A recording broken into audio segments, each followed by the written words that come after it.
Leitura da Epístola de Paulo aos Coríntios, 1 Coríntios capítulo 15. Irmãos, venho lembrar-vos o evangelho que vos anunciei, o qual recebestes e no qual ainda perseverais. Por ele também sois salvos, se retiverdes a palavra tal como vos-la preguei, a menos que tenhais crido em vão. Antes de tudo, vos entreguei o que também recebi, que Cristo morreu pelos nossos pecados, segundo as Escrituras, e que foi sepultado e ressuscitou ao terceiro dia, segundo as Escrituras. E apareceu a Cefas e, depois, aos 12. Depois, foi visto por mais de 500 irmãos de uma só vez, dos quais a maioria sobrevive até agora, porém alguns já dormem. Depois foi visto por Tiago, mais tarde por todos os apóstolos e, afinal, depois de todos, foi visto também por mim, como por um nascido fora de tempo. Porque eu sou o menor dos apóstolos, que mesmo não sou digno de ser chamado apóstolo, pois persegui a igreja de Deus. Mas, pela graça de Deus, sou o que sou, e a sua graça que me foi concedida não se tornou vã. Antes, trabalhei muito mais do que todos eles, todavia, não eu, mas a graça de Deus comigo. Portanto, seja eu ou sejam eles, assim pregamos e assim crestes. Ora, se é corrente pregar-se que Cristo ressuscitou dentre os mortos, como, pois, afirmam alguns dentre vós que não há ressurreição de mortos? E se não há ressurreição de mortos, então Cristo não ressuscitou. E se Cristo não ressuscitou, é vã a nossa pregação, e vã a vossa fé, e somos tidos por falsas testemunhas de Deus, porque temos asseverado contra Deus que ele ressuscitou a Cristo, ao qual ele não ressuscitou, se é certo que os mortos não ressuscitam. Porque se os mortos não ressuscitam, também Cristo não ressuscitou. E se Cristo não ressuscitou, é vã a vossa fé, e ainda permaneceis nos vossos pecados. E ainda mais, os que dormiram em Cristo pereceram. Se a nossa esperança em Cristo se limita apenas a esta vida, somos os mais infelizes de todos os homens. Mas, de fato, Cristo ressuscitou dentre os mortos, sendo ele as primícias dos que dormem. Visto que a morte veio por um homem, também por um homem veio a ressurreição dos mortos. Porque, assim como em Adão todos morrem, assim também todos serão vivificados em Cristo. Cada um, porém, por sua própria ordem. Cristo, as primícias, depois os que são de Cristo na sua vinda. E então virá o fim, quando ele entregar o reino ao Deus e Pai, quando houver destruído todo o principado, bem como toda potestade e poder. Porque convém que ele reine até que haja posto todos os inimigos debaixo dos pés. O último inimigo a ser destruído é a morte, porque todas as coisas sujeitou debaixo dos pés. E quando diz que todas as coisas lhe estão sujeitas, certamente exclui aquele que tudo lhe subordinou. Quando, porém, todas as coisas lhe estiverem sujeitas, então o próprio Filho também se sujeitará àquele que todas as coisas lhe sujeitou, para que Deus seja tudo em todos.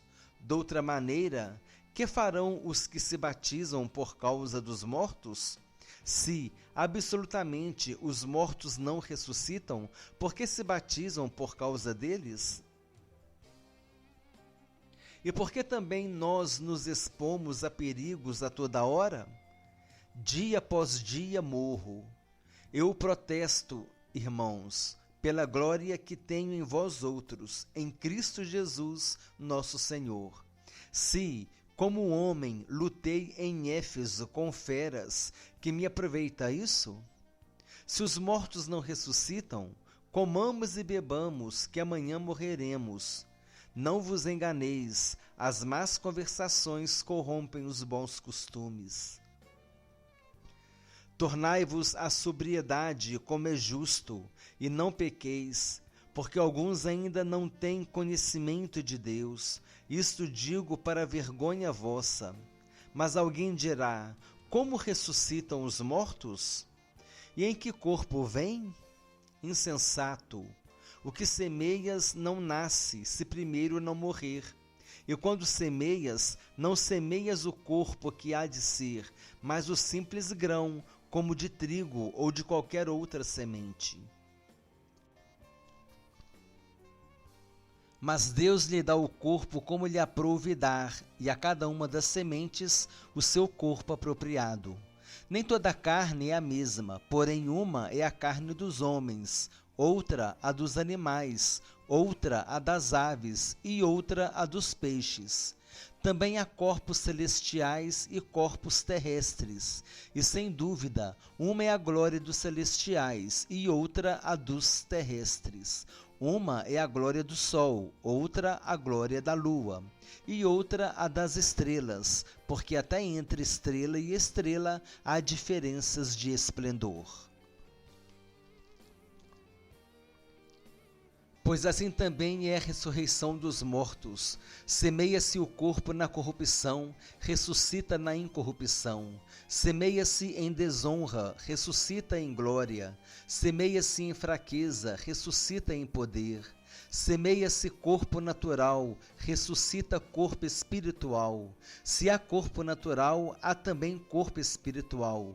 Pois assim está escrito: o primeiro homem, Adão, foi feito alma vivente. O último Adão, porém, é espírito vivificante.